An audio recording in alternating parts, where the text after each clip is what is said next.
Nós falamos em uma das últimas mensagens que pregamos sobre o livro de Atos, sobre a importância, de desenvolvermos um relacionamento com o Espírito Santo. E hoje queremos fazer uma outra abordagem com relação à igreja. Então nós vamos ler o livro de Atos, capítulo 1, versículo do 12 ao 15.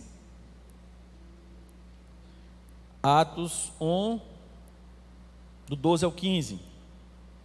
E assim diz a palavra: Então eles voltaram para Jerusalém, vindo do monte chamado das Oliveiras, que fica perto da cidade, cerca de 1 quilômetro. Quando chegaram, subiram ao aposento onde estavam hospedados. Achavam-se presentes Pedro, João, Tiago e André, Filipe, Tomé, Bartolomeu e Mateus, Tiago, filho de Alfeu, Simão, o Zelote e Judas, filho de Tiago. Todos eles se reuniram sempre em oração com as mulheres, inclusive Maria, a mãe de Jesus, e com os irmãos dele. Naquele dia, Pedro levantou-se entre os irmãos um grupo de cerca de 120 pessoas. Oremos. Pai, pedimos que o Senhor, meu Deus, nos alimente com essa palavra. A tua igreja precisa, meu Deus, desse fortalecimento e dessa compreensão da tua palavra. Eu te peço isso e agradeço em nome de Jesus. Amém, queridos. Então, nós falamos sobre algo fundamental na igreja e na vida de um cristão, que é ele ter o Espírito Santo, e não somente ter, mas ele desenvolver essa relação com o Espírito Santo. Ter o Espírito Santo e não desenvolver uma relação com ele é como ter um carro em casa, na garagem, e sempre andar a pé. Você pode ir mais longe, você pode ir mais rápido, você está mais protegido, você vai chegar em lugares que dificilmente você conseguiria chegar a pé. E há muitas pessoas que infelizmente têm o Espírito Santo, não desenvolvem uma relação com o Espírito Santo, e aí continua, é salvo naturalmente, mas ela continua com uma vida cristã em que a pessoa não consegue desenvolver todo o potencial que poderia desenvolver. Aí você fala assim: mas pastor, mas isso é possível?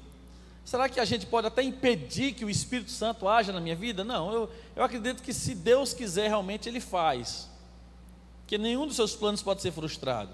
Ele é soberano para fazer qualquer coisa, tomar qualquer decisão a respeito da nossa vida. Mesmo crendo naturalmente que nós podemos fazer as nossas escolhas, e Deus nos dá essa prerrogativa, de tomar decisão, de fazer as escolhas, especialmente relacionadas à nossa vida espiritual. Mas eu entendo que Deus ele é soberano, ele é Senhor, então Ele não precisa pedir conselhos, Ele é Senhor. Mas eu entendo, queridos, que o Espírito Santo, eu não vou dizer jamais, mas dificilmente Ele vai me forçar a fazer algo que eu não queira fazer. E quando eu falo forçar, é me obrigar, me constranger, no sentido de eu não ter uma outra opção, ou de eu não negar. É por isso que algumas pessoas no Novo Testamento, se fala especialmente da igreja primitiva, que eles abandonavam a fé. E abandonar a fé é você negar o convencimento do Espírito Santo na nossa vida de que nós somos pecadores. E aí é por isso que é um pecado sem perdão, Quando eu peco contra o Espírito Santo, é justamente não me submetendo ao Espírito, não reconhecendo quem Ele é na minha vida. Então, por isso que alguém não pode se arrepender. Se você não se submete ao Espírito, e Ele é quem me convence, eu nunca serei perdoado, porque eu não estou deixando que o Espírito me convença do meu pecado. Então, é importantíssimo, é fundamental para que a igreja do Senhor ela desenvolva essa relação com o Espírito Santo. E a gente vê isso muito claramente no Novo Testamento, na igreja primitiva. Se você for fazer uma leitura do livro de Atos, faça uma leitura e foque assim. Eu quero ver nessa leitura que eu vou fazer do livro de Atos tudo aquilo que o Espírito Santo fazia na igreja. Então, onde você vê o Espírito de Deus, onde você vê o Espírito, onde você vê o nome Espírito Santo, você vai grifando, e você vai ver tudo aquilo que o Espírito Santo fazia na vida daquela igreja, porque aqueles discípulos, eles escolheram desenvolver essa relação com o Espírito Santo. Então nós falamos sobre isso, falamos sobre a importância, e eu quero falar sobre uma outra importância. E a outra importância é a importância de congregarmos. Estarmos congregando, estarmos juntos como igreja do Senhor. Se eu preciso continuar desenvolvendo uma relação com o Espírito Santo, eu preciso continuar também desenvolvendo uma relação com os meus irmãos em Cristo. O texto que nós acabamos de ler nos mostra que, em obediência a Jesus, a igreja, ela retomou com tudo a sua missão. Quando Jesus ele foi preso, ele foi crucificado, houve de certa forma um abalo na vida dos discípulos. Eles ficaram com medo, eles ficaram receosos, eles quiseram até desistir. Jesus vai ao encontro de Pedro, conversa com Pedro, os outros discípulos, eles retomam a caminhada cristã, eles compreendem a importância do Espírito Santo, eles obedecem, eles começam a retomar a vida deles como cristão. E esse texto que a gente acabou de ler agora mostra isso. Eles agora estão fazendo uma das suas primeiras reuniões como igreja. E o texto diz que essa reunião contava ali em torno de 120 pessoas. Então, essa igreja entendeu que precisava retomar. Jesus estava orientando eles a isso. E uma coisa, meus irmãos, que nós não podemos esquecer é que a pandemia existe, as dificuldades existem e vão continuar sempre existindo, mas a igreja não deve deixar de continuar a cumprir a sua missão. E há uma compreensão errada de igreja, especialmente nesses últimos tempos. Os crentes mais progressistas, né? Mais modernos. Quando eu falo moderno, não é no sentido de uma atualização, você ser mais contemporâneo, mas estou falando de um moderno onde as coisas do mundo entram na vida, no coração e nas atitudes da igreja. Há uma compreensão de que eu sou igreja individualmente, e isso não é verdade. Eu sou o templo do Espírito Santo, mas a Bíblia diz que a igreja é essa coletividade do corpo, ou seja, eu sou igreja quando eu estou no coletivo. É isso que o apóstolo Paulo fala. Um olho, uma orelha, mão, todos têm a sua importância. Então, individualmente, eu não sou igreja, mas coletivamente eu me torno essa igreja. A salvação, sim, ela é individual, porque a salvação é pela fé. Mas como igreja não, como igreja, a Bíblia sempre aponta essa coletividade. Então, isso é uma coisa. Uma outra coisa também, essa já é mais antiga, é achar que a igreja é o templo, é a estrutura, e não.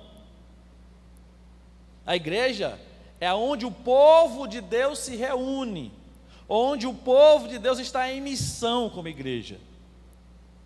Então a igreja, ela se reúne nessa estrutura, e é bom que tenha realmente uma estrutura, da melhor maneira possível, com conforto, mas a igreja do Senhor, elas são pessoas que se reúne.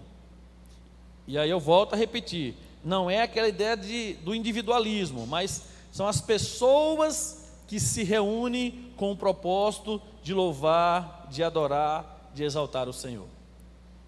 Então, compreendendo isso, o tema da nossa mensagem hoje essa palavra possivelmente é mais para quem está em casa do que quem está aqui, quando é que você vai voltar a congregar?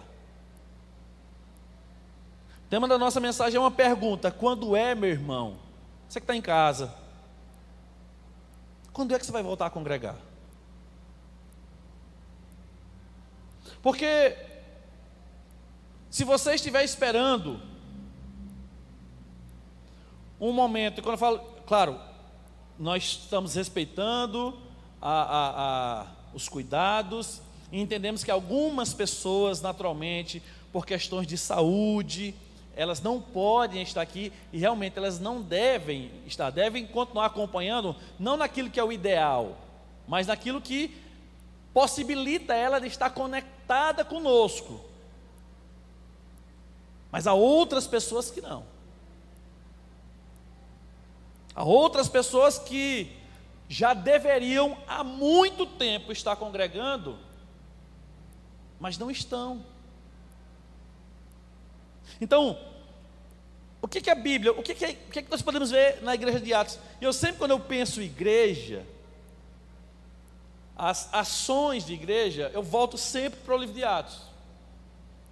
Porque o livro de Atos me apresenta o melhor modelo de ser igreja. O melhor modelo não está na visão ou numa revelação que alguém tem a respeito da igreja. A melhor maneira de ser igreja está na palavra de Deus. Então, o que a Bíblia me ensina sobre isso? E eu quero falar com muito carinho para todos os meus irmãos, aqueles que estão presentes, aqueles que estão em casa. Por que é importante, queridos, congregar? Em primeiro lugar, queridos, porque esse foi o modelo que a igreja primitiva deixou. Foi o modelo que a igreja, que o Senhor Jesus formou, deixou. Jesus não deixou uma igreja individualista, onde as pessoas, elas viviam separadas umas das outras. Não. Jesus deixou esse modelo de igreja como o corpo de Cristo, nessa coletividade.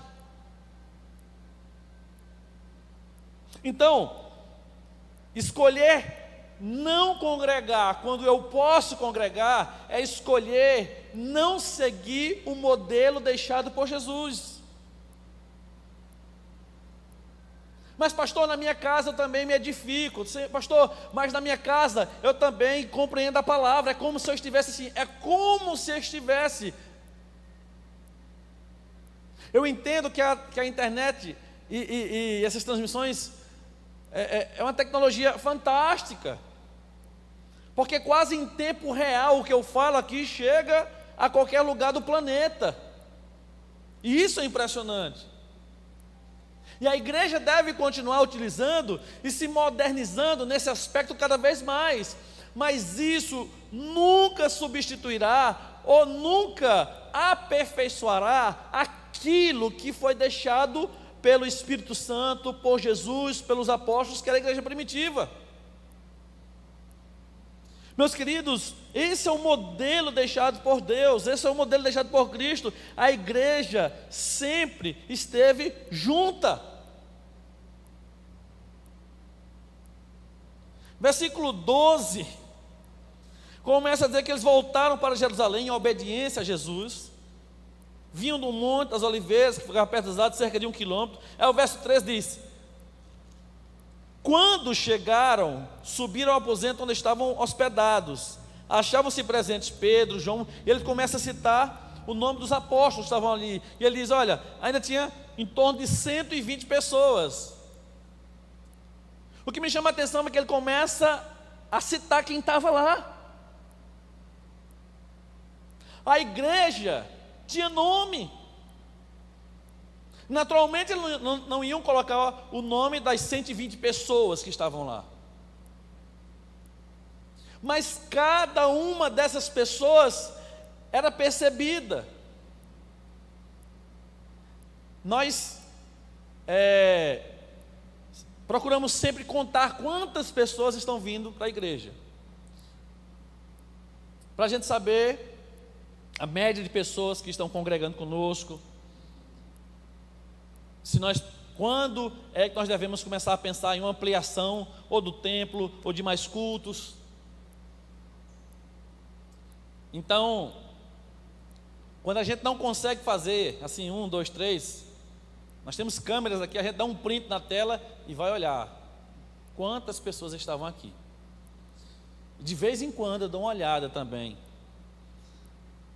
Não é com a intenção de ficar fiscalizando, mas é com cuidado. Às vezes eu fico olhando, quem está prestando atenção ao culto? Quem está realmente cultuando?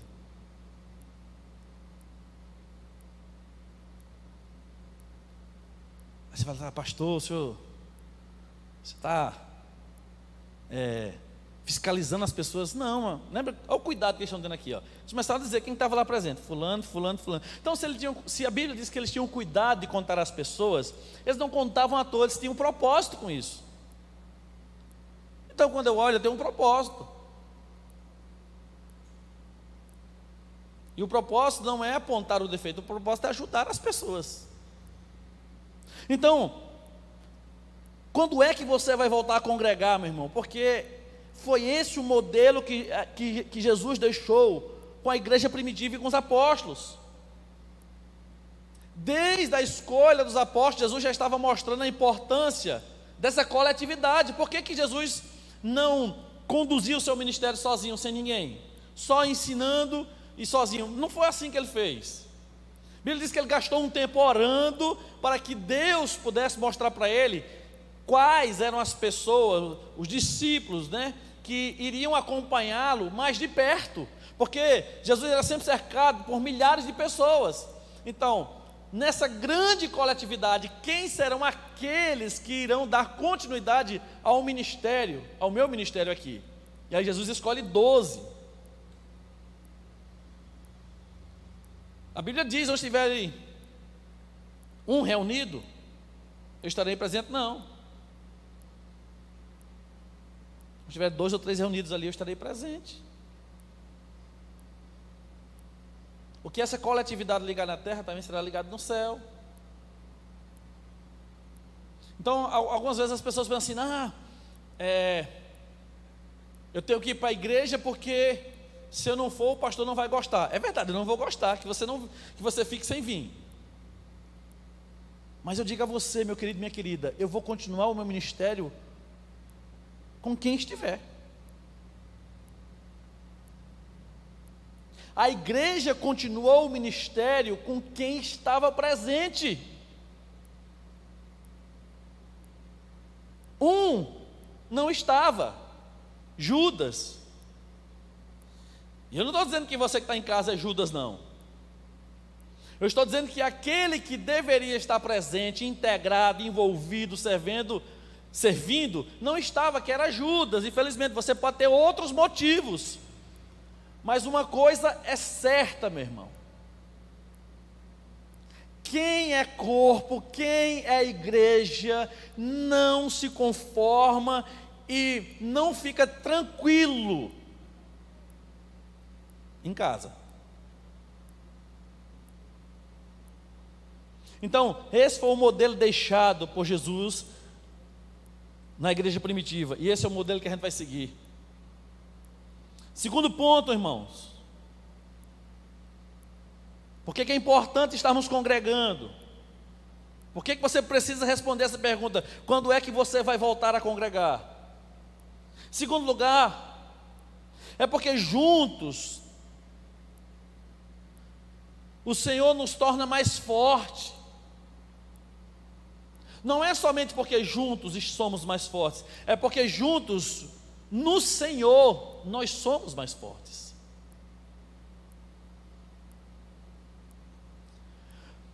A igreja, ela não começou só com Pedro, ela não começou só com um grupo pequeno de apóstolos.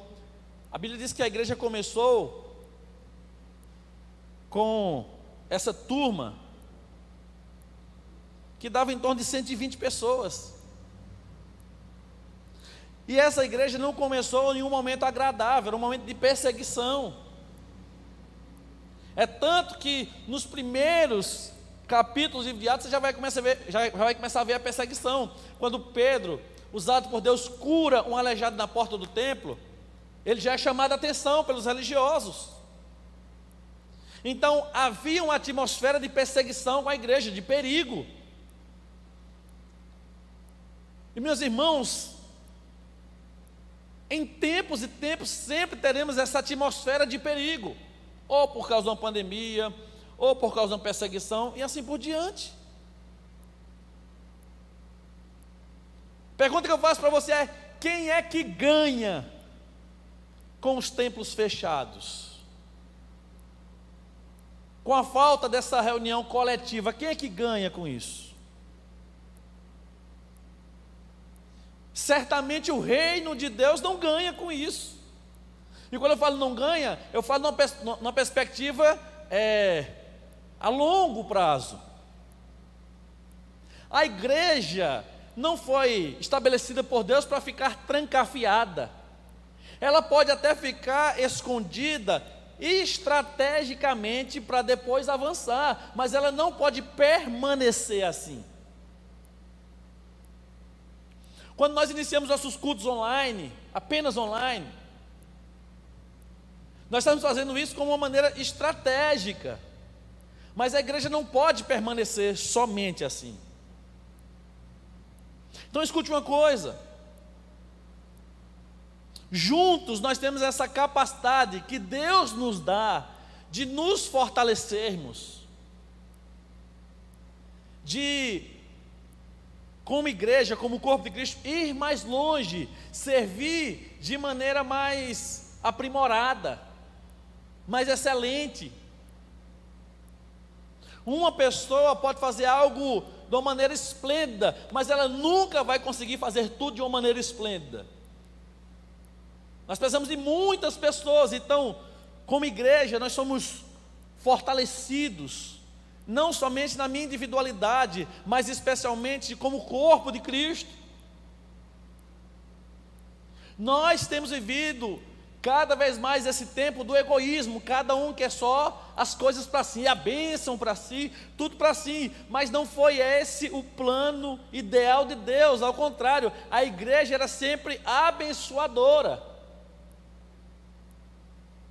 Então, você já viu como é que um predador ele caça a sua presa? Já viu como é que ele faz? Ele não fica correndo atrás de um e de outra. Ele olha e, vamos imaginar uma leoa, ela já tem experiência de outras caças, ela consegue perceber qual é a vítima mais fácil dela abocanhar. E é interessante essa sensibilidade que ela tem, que às vezes vai passando assim do lado dela, correndo muito rápido, gazelas, por exemplo, correndo muito rápido, correndo, e ela ali fica observando, e de repente ela dá um bote em uma. Porque de alguma maneira ela identificou que aquela ali era a presa mais fácil. Ou quando se junta um grupo de predadores, eles escolhem qual é exatamente a vítima que eles vão pegar. E eu não tenho dúvida, queridos, que o diabo também utiliza dessas estratégias conosco. Porque na maioria das vezes que eu vi, as pessoas que mais se afastaram do reino de Deus, se desviaram, enfraqueceram na sua fé, eles começaram isso se isolando. Eles estavam cada vez mais isolados. E aí, naturalmente, enfraqueceram-se espiritualmente. Por que Judas caiu, por exemplo? Um dos motivos porque Judas caiu é porque ele não compartilhou, de repente, as tentações que estavam no seu coração. Ele poderia ter, talvez ele não tivesse coragem para chegar para Jesus e falar, mas ele poderia ter chegado para um dos discípulos, estavam caminhando com ele ali 3 anos, ter dito assim: cara, eu estou sendo tentado, cara, me ofereceram ali uma proposta financeira para entregar a Jesus. Eu não queria fazer isso, mas eu estou me sentindo tentado. Se ele tivesse compartilhado com outra pessoa, com outro discípulo, aberto o seu coração. Mas não, ele ficou trancafiado, ele foi ficando cada vez mais isolado. Na oportunidade que ele tinha de se arrepender, ali na última ceia, ele sai. Ele não reconhece o seu erro, por quê? Porque essa é a estratégia que o diabo usa. O diabo, para derrubar, para nos derrubar, ele sempre vai buscar nos isolar. E nos isolando, ele tem a condição, ele tem uma condição melhor de nos atingir e mais rapidamente. Então, irmãos, quando é que você vai voltar a congregar? Volte. Porque não é o reino que precisa de você, é você que precisa desta igreja, desses irmãos, do Senhor agindo através das nossas vidas. Então, eu devo voltar porque juntos, em Cristo, nós somos mais fortes.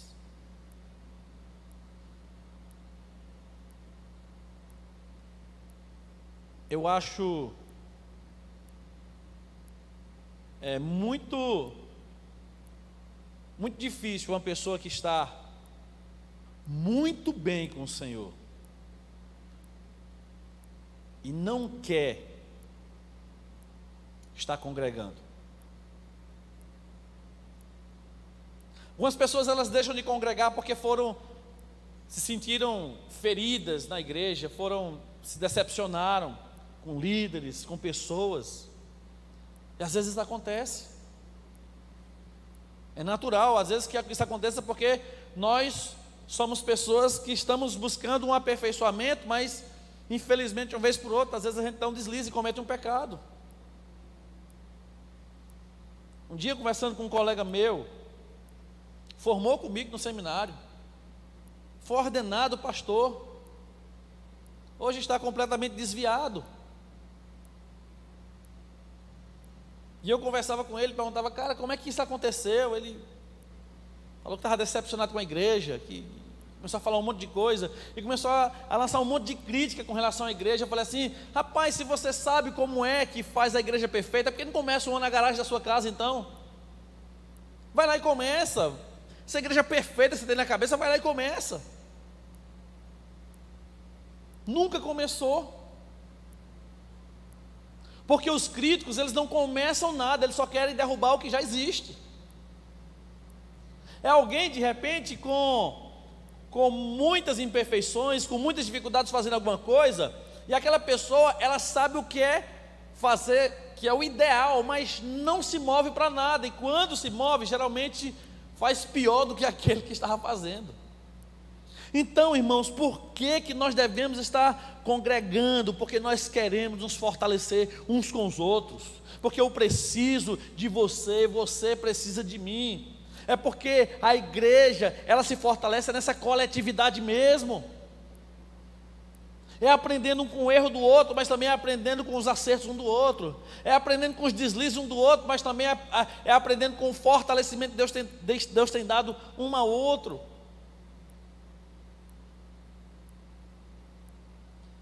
Interessante, irmãos, que a gente começa a se acostumar. E eu não tenho dúvida que isso é uma estratégia diabólica, porque a gente se acostume. Eu lembro que quando a gente retornou os cultos, quando retornamos os cultos, era com celular, o celularzinho ficava aqui, e as pessoas aqui, e eu só olhando para o celular, não sei o que, não sei o que, a gente vai se adaptando a isso aí. Da mesma maneira em casa. Eu não passei por essa experiência de muito tempo, acho que um ou dois encontros, se eu não me engano, eu precisei ficar, mas eu estava tão fominha de culto, que a gente terminava o culto aqui, eu chegava em casa e assistia de novo.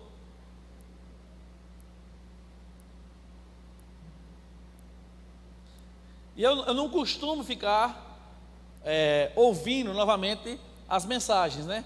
Mas eu começava a escutar, e eu falei assim, cara, eu vou escutar uma mensagem que eu preguei lá no início. Eu me peguei um dia escutando assim, amém, amém. Amém, pastor Mauro, muito bem. Então, isso a gente vai se acostumando. A gente tem que se acostumar com o que é bom, com o que nos fortalece, não com o que nos enfraquece, com o que nos acomoda.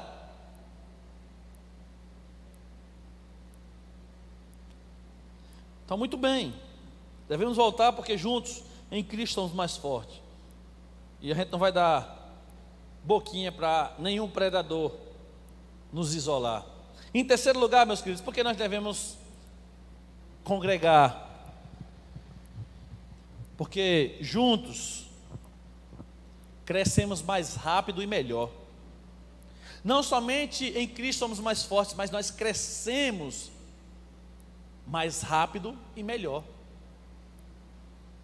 Se você for olhar no livro de Atos, capítulo 2, versículo 42, eu olho sempre essa parte do 42 ao 47, como se fosse assim, esse era o dia a dia da igreja. Se alguém disser assim, vem cá, o que acontece lá na tua igreja? Como é a rotina da tua igreja? Se eu fosse membro dessa igreja, eu diria assim, sabe o que acontece lá? A gente se dedica ao ensino dos líderes, dos apóstolos. A gente tem comunhão, a gente parte pão, a gente come juntos, a gente ora. Todo mundo lá tem um temor com o Senhor. E muitas maravilhas, muitas coisas extraordinárias são feitas pelos líderes lá da igreja. Deus usa esses líderes. Nós que cremos, a gente gosta de estar juntos, unidos. A gente tem tudo em comum. É como se você, não, o meu carro não é meu, é da igreja. Está a serviço do reino. As pessoas vendem as suas propriedades, distribuem os seus bens, reúnem-se no pátio do templo, parte o pão. Quando não estão juntos ali no templo, estão de casa em casa, participando das refeições, com alegria e sinceridade de coração. Ao texto diz, fazendo o que, Paz? Louvando a Deus e tendo a simpatia de todo mundo. E o Senhor vai acrescentando diariamente os que iam sendo salvos. Por que nós devemos congregar, meu irmão, minha irmã? Um outro motivo é porque nós queremos crescer. Mas nós não queremos crescer de qualquer maneira, nós queremos crescer melhor e mais rápido.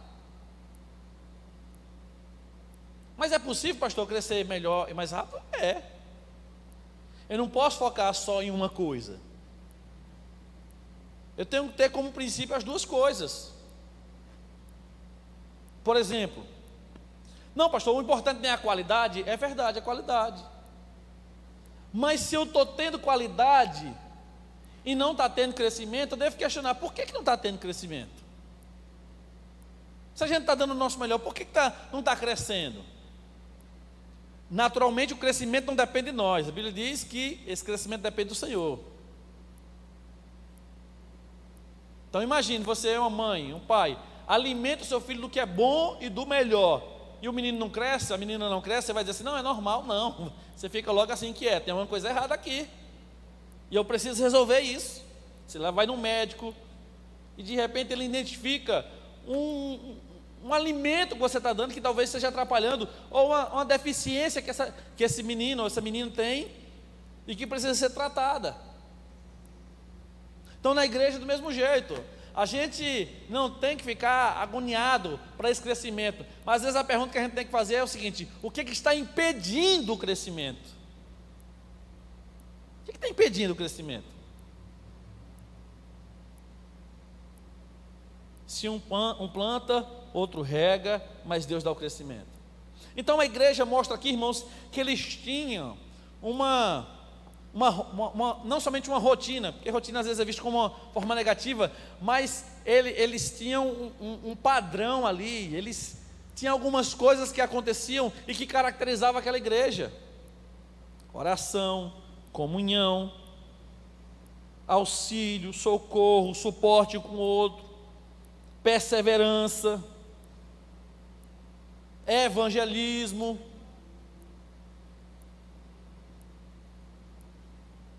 Então, Deus usava alguns, mas Ele usava aqueles alguns no cumprimento de uma missão. Você vê que o apóstolo Paulo, ele compreende tão bem isso, que ele sai na sua missão missionária, e ele começa a plantar as igrejas. Ele continua tendo contato com essas igrejas através de cartas, de visitas, e ele continuava vendo a importância dessa coletividade, e as correções necessárias que precisavam ser feitas nessa coletividade, como lá na igreja de Corinto, o pecado que existia lá. Então, meus irmãos, escute uma coisa: nós não podemos abrir mão disso. Nós não podemos abrir mão daquilo que é o padrão das Escrituras Sagradas. Eu não posso flexibilizar com a minha espiritualidade. Eu não posso encarar essa minha, às vezes, demora, essa falta de proatividade como algo normal. Não, meu irmão, isso deve incomodar o meu coração, isso deve trazer uma inquietação para mim, e deve vir uma pergunta: por que é que eu estou tão tranquilo vivendo assim? Por que que eu estou tão tranquilo vivendo em casa, não congregando, não servindo com meus irmãos, enquanto os meus irmãos estão fazendo isso?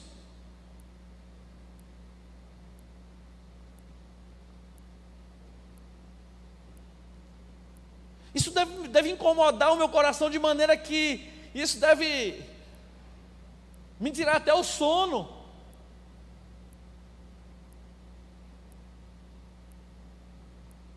Os discípulos, quando eles estavam presos, especialmente o apóstolo Paulo, ele estava preso, ele não podia estar com os irmãos, mas qual era a maneira que ele fazia para estar? Ele dava um jeito, ele escrevia uma carta para encorajar os irmãos a continuarem juntos, a continuarem servindo, a continuarem perseverando. O apóstolo Paulo poderia até dizer para ele assim: olha, cara, dá uma aliviada aí, ó, vão dispersando, vão se isolando aí, porque a perseguição está grande. Não era isso que Paulo fazia. Paulo mandava era cartas: alegrai-vos no Senhor. Outra vez vos digo, alegrai-vos. A palavra do apóstolo Paulo é sempre de entusiasmo, é sempre de encorajamento, é sempre que a igreja seja uma igreja mais determinada, corajosa. E queridos e queridas, eu quero agradecer a Deus, eu louvo a Deus por a vida daqueles que já retornaram. Alguns, talvez com uma velocidade menor, mas estão retornando. Louvado a Deus pela sua vida. Agora, meu irmão, a gente precisa apressar, porque se andamos lentamente, as pessoas vão para o inferno mais rapidamente. Se andamos nos arrastando, o diabo não está brincando, ele está levando as pessoas para o inferno. Então, a igreja do Senhor, ela não parava. E eu não estou falando de um ativismo religioso, não. Eu estou falando de uma igreja comprometida com o Senhor, comprometida com as coisas do Senhor. Já pensou se ninguém retornasse? E eu desistisse, assim: irmãos, olha, essa é a última transmissão que eu estou fazendo com os irmãos. Tal dia nós vamos nos reunir para vender tudo que a igreja tem. Então a gente vai vender o prédio, vai vender o terreno, vai vender tudo que tem, e a partir da próxima semana nós não teremos mais igreja batista, ou pelo menos primeira igreja batista em Serra Talhada. O que a gente vai fazer agora? A gente vai acabar com a igreja e cada um vai congregar em casa. É uma boa ideia? Diga misericórdia, meu irmão. Não quero isso não, ao contrário. Eu quero expandir para a glória de Deus, meu irmão. Eu ando nessa cidade, eu fico assim, meu Deus, para onde é que a gente vai crescer mais? Porque, meu irmão, pela fé eu vejo esse espaço aqui já pequeno para a gente. Eu já vejo que nós podemos ir ainda mais longe. Se não couber aqui, vamos abrir outras igrejas. Mas a gente não faz isso com gente em casa, com gente acomodado, não. A gente faz isso com trabalho, com perseverança, com dedicação, com amor, com avanço. Que testemunho nós queremos deixar para os nossos filhos? Que testemunho nós queremos deixar para os novos em Cristo? Eu quero deixar um testemunho poderoso, não de mim, mas do Senhor em mim. Então, meus irmãos, se você não sabe quando vai voltar a congregar, eu lhe dei 3 motivos para você voltar. Se esses 3 motivos não são suficientes para que você volte, escute uma coisa: o Senhor lhes dará mais, porque o Espírito Santo dificilmente vai habitar na vida de um crente e deixar que ele vá morrendo tranquilamente. Não. Eu oro por insônia. Insônia. Consegue dormir porque... Por que eu não voltei ainda? Está jogando praga, pastor? Não, meu irmão, eu quero você aqui. Eu preciso de você aqui. Eu oro para que as pessoas que trabalham com você perguntem assim: a igreja de você já voltou? Aí você, com a cara mais lisa do mundo, vai dizer: voltou, mas eu não voltei ainda não.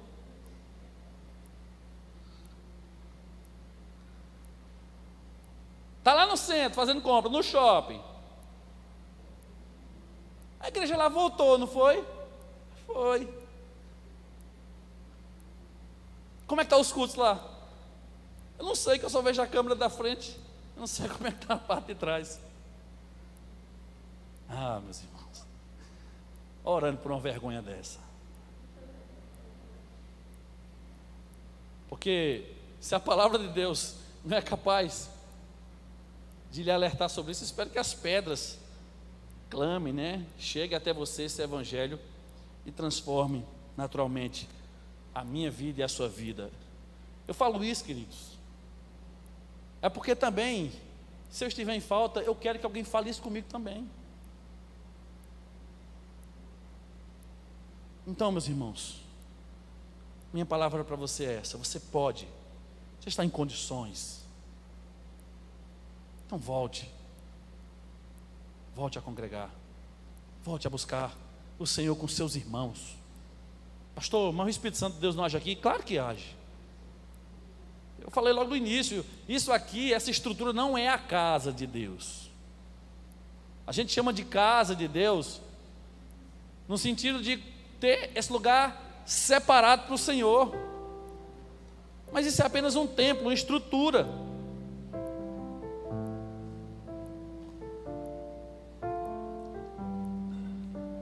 A casa do Espírito Santo é a minha vida e a sua vida. Agora a igreja do Senhor é essa coletividade abençoada.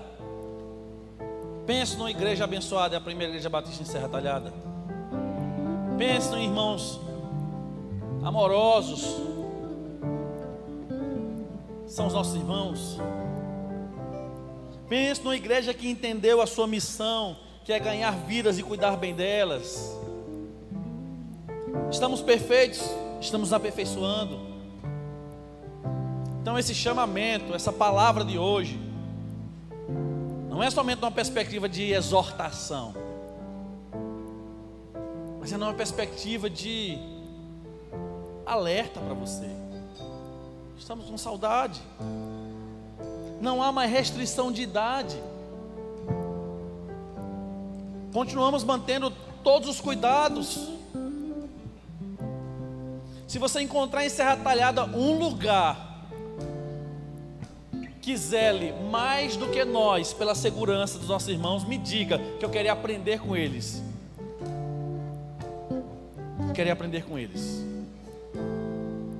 Eu fui lá na Secretaria de Saúde. E eu disse: olha, falei todos os procedimentos, todos os protocolos. E eu falei, tinha umas 6 ou 8 pessoas lá dentro de uma sala. E eu falei assim: olha, tudo que a gente falou, a gente comprou até um tapete sanitizante. Aí ele falou: o quê? Isso é um tapete lá, a pessoa pisa, deixa o corona lá atrás e entra. Aí ele disse: não, eu sei o que é, mas eu não vi isso em lugar nenhum.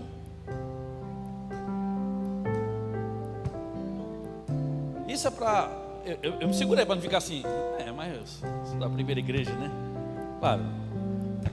Mas eu fiquei assim: que bom, Senhor, o Senhor está me mostrando o zelo que nós estamos tendo com os meus queridos e amados irmãos. Eu quero desafiar você, meu irmão, minha irmã, a enviar o link dessa mensagem a todas as pessoas que poderiam estar conosco e não estão. E coloca assim, pode colocar assim: te amamos tanto que queremos você conosco. E deixa Deus falar o coração de cada um dos meus amados e amadas irmãs.